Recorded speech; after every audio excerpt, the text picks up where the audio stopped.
Before Wasn't Me became one of the most sung choruses in the history of modern music. The legendary track about betrayal took a very unlikely path, from being completely discarded by the record label to becoming Michael Jackson's favorite song.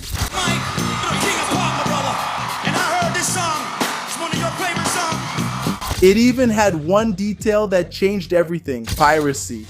And none of this was planned, quite the opposite. Everyone thought this track didn't even have a future. But sometimes the song that nobody bets on is exactly the one the world decides to embrace. And it's exactly this controversial story of the song that tells the story of a betrayal that you were definitely an accomplice to that I'm here to tell today. But first, what's up, guys? Action in the house. Check it out. If you're not subscribed to this channel, my brother, do it now. Subscribe, leave a like, turn on notifications, help hype the video if it pops up. Consider becoming a member. I'm bringing some really cool videos for the members. The next few days, man, you're really going to enjoy it. And besides, your boy also has a t-shirt store and the link will be in the description. Now let's go, because we need to go back to the early 2000s to understand why this song is still so relevant today, even after so many generations. First, it's important for us to get to know Shaggy, the performer of Wasn't Me. Shaggy was a major name in dancehall, reggae, and pop since the early 90s.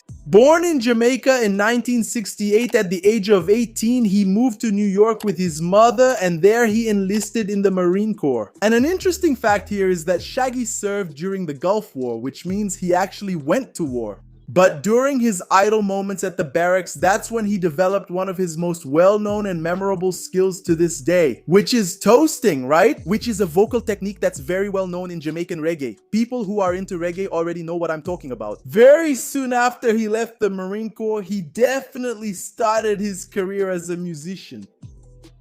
But already in 1993, Shaggy scored a big hit, which was the song Carolina, a cover of a Jamaican classic that ended up on the soundtrack of the movie Sliver, that one with Sharon Stone. Jump on. Well, in the middle of all that, he was signed by a record label, he recorded a few albums, but we need to highlight here that Shaggy was a big deal in the 90s. So much so that he released another song that you might know and not even realize it's his, which is the song Bombastic from 1995. Bombastic became the theme of a commercial. If I'm not mistaken, it even became the soundtrack of some movie, which I can't remember right now.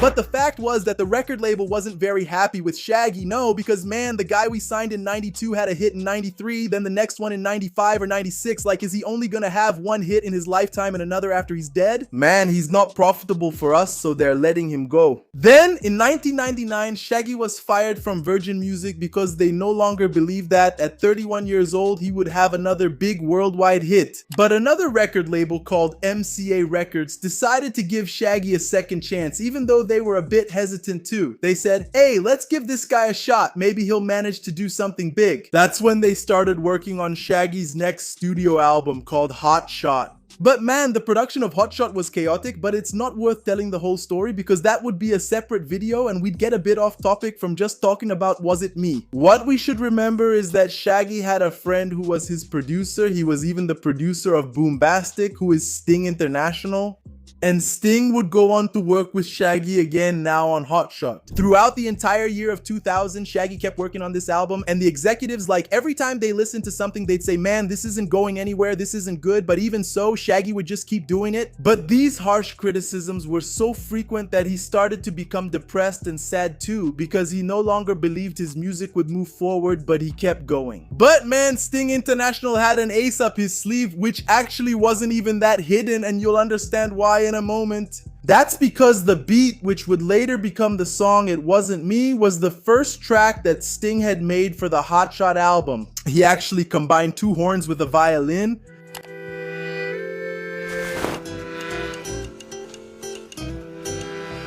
Plus a few notes on the bass, creating that old school funk sound.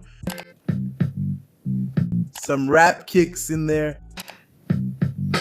A cheeky little reggae guitar.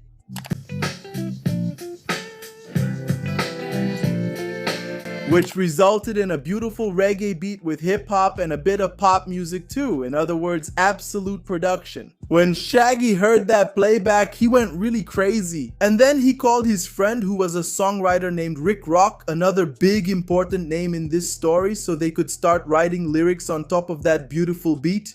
But look, it's worth pointing out here that Rick Rock in the year 2000 was just a songwriter. He was the guy who, if you watch my video about Neo, you'll understand. He was the dude who wrote the songs, made the melodies, sent the demos to the artist. Anyway, he didn't have a recorded album. He wasn't a big name. Honestly, he was basically a ghostwriter. Then, on the day they were writing the lyrics, they turned on the TV to watch an Eddie Murphy special. This special was called Roll from 1987, and in a segment called No Loyal Man, Eddie Murphy talked in this stand-up about the story of a man who was caught on the floor of his kitchen with another woman. When his wife found out about this, she kept asking, wanting to know what was going on, if it was him, and the man only had one answer: it wasn't me. I looked right in your face!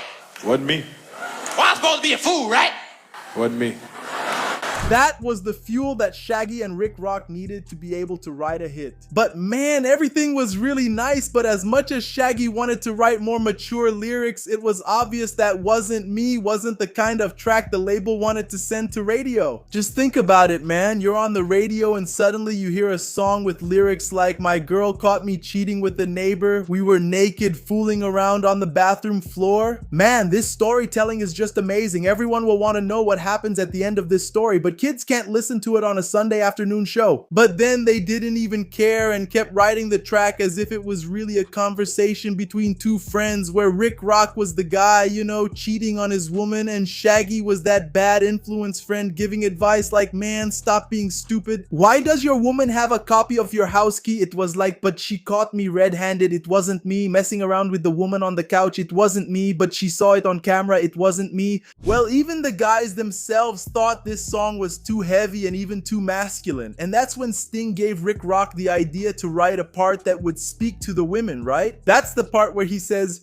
"Gonna tell them that I'm sorry for the things That part served as kind of a relief, like, "I messed up, but I need to apologize to you, woman." Tell them that I'm sorry for But the fact was that Shaggy's manager, named Robert Livingston, was the guy who decided what went into the album and what didn't. And definitely Uzumi wasn't the song he liked the most. In fact, he hated that song and it was left out of the final cut of Hot Shot. But the demo turned out so good, really so good, that Sting himself would sometimes put it on, even unfinished like that, just to play it in the studio so he could listen to the masterpiece they had created. And then one day, the song was playing there in the studio and a certain person walked into that room and everything was about to change. This guy was Rains Handed, who at the time was the senior director and A&R at MCA Records. He walked into the studio, listened to the whole story, heard the storytelling they were singing and said, "My brother, I don't know anything about reggae, but I know this song is going to be a big hit." Shaggy and Sting even replied, "Man, we actually like the song, but Robert doesn't." Hans must have said, "My brother, I understand, but you guys need to finish this track today." Sting says in several interviews that he finished the song himself on the same day Rains said he really liked it. Anyway, the final result, Hot Shot was already done. It was ready to go to stores. The album artwork was already created, but everything had to go back because they had to include Wasn't Me in the track list. The record label executives still thought that Hot Shot was crap, and they even tried to invest in a really different song, which was Dance and Shout. This song was produced by Jimmy Tain and Terry Lewis, who have produced for major artists like Janet Jackson. They were even nominated for an Oscar in the past for the movie Poetic Justice, which is the one where Janet Jackson and Tupac play a couple. But even after all that, the record label didn't care about Hot Shot. There was no promotion, no money to fund big music videos. And to top it off, man, as soon as the album was released with a little special attention to Dance and Shout, man, the song flopped and the album flopped too. In other words, Shaggy got fired. Then a very unexpected figure entered the story, the DJ from Ono Honolulu in Hawaii named Pablo Sato. Pablo was that unique DJ, you know? He wanted to stand out in the Ono Honolulu scene, being the coolest guy around, and he worked at a radio station, right? So What did he do? He used to get some songs that he downloaded illegally from Napster, and many of these songs came along with their albums. Sometimes the album hadn't even been released yet, or it had leaked, or even if the album was out, the song Pablo played wasn't even a single yet, you know? Hey, new generation folks, according to history books, Napster back then did everything for people who loved music.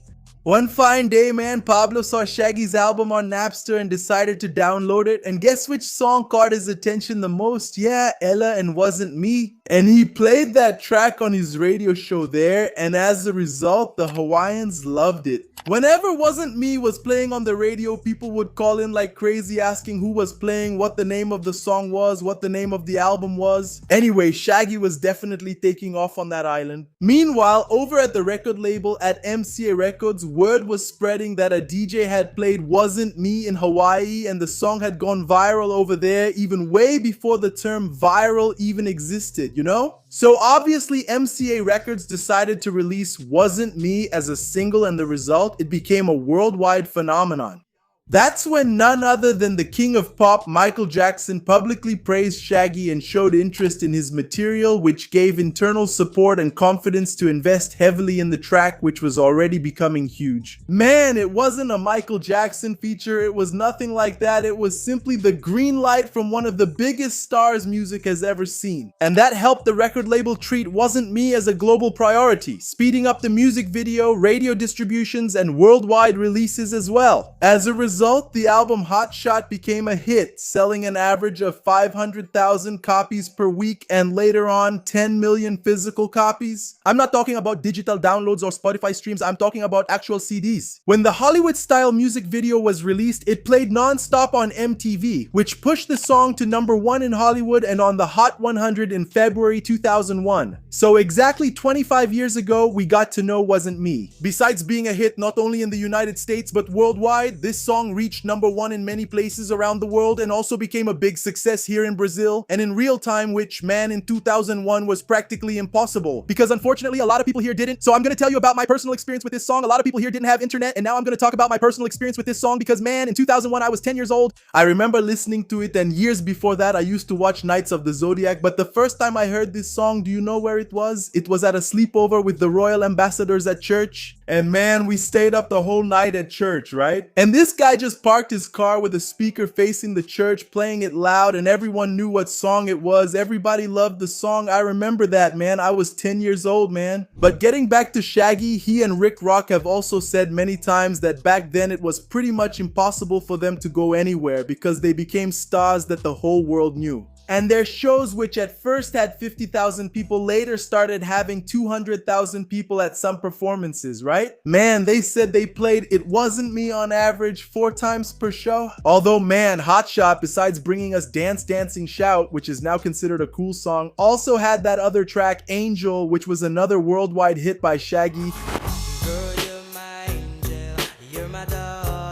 And to crown this great phase, Shaggy and Rick Rock performed It Wasn't Me at none other than Michael Jackson's 30th career anniversary celebration. That legendary event that we know has a lot of footage of Usher, Destiny's Child, and things that keep going viral out there. And even before the word react was invented, you can see Michael Jackson really enjoying this song and confirming the rumors that it was his favorite song at the time. And then, in an interview I watched with Sting, he says that the executives came up to them, patting them on the back, saying, "See, I always knew Shaggy would be a success. Here's the proof." Sure, we always knew. The guys in suits didn't. But it's undeniable that 25 years later, USM is still a worldwide hit and a very relevant song. And it has a huge legacy because it opened doors for other artists who do reggae, rap, hip-hop, and even a bit of pop music to show up, like Sean Paul himself, for example. But there were also modern songs that paid tribute to it, like Strip That Down by the late Liam Payne, featuring Quavo. Well, you know I used to be in one deep, now I'm free. People want me for one thing, that's not me. I saw the marks on my shoulder. Wasn't me. Heard the words that I told her. In which Liam Payne interpolates some lines from USM. The same goes for the song Tina China, or Hina as people also like to call it, which is the song by Annual and J Balvin. Gerson, but do you think that in 2026 this song would be cancelled because of the issue of cheating? It seems like it's glamorizing men cheating on women. Recently, Shaggy himself made a statement saying that we've always misunderstood this song. He explained that a lot of people didn't understand the context of the song because he says that It Wasn't Me isn't a song telling you to deny cheating, but rather a commentary on mistakes and consequences. And it seems more like an anti-cheating anthem. Well, if that's what the guy who wrote the song says, I'm not going to argue, right? In the end, It Wasn't Me isn't just a song about cheating, right? Even though that's how everyone understood it. It's a story about persistence, chance, and timing. An underrated beat, a demo that was almost thrown away, a DJ from Hawaii pirating songs from Napster, and the symbolic approval of the biggest artist on the planet. That's pure cinema, man. All of that came together to create a hit that crossed generations, cultures, and decades, while executives were saying, oh, that's not going to amount to anything, right? The audience turned the song into something immortal. And maybe, guys, the biggest irony is this right here. The song that was born from mistakes, denial, and consequences became the biggest proof that in music, no one controls what will become a classic, but that's just what I think. I want to know what you guys think. Leave your comments below. Did you guys know the song? When did you first hear it? If you remember, do you still listen to it? Did you like it? Any new song suggestions for us to discuss? Let me know. Documentary playlist is on the screen. We're in this together. Big hug from Gerson Saldana. See you in the next video. And thanks.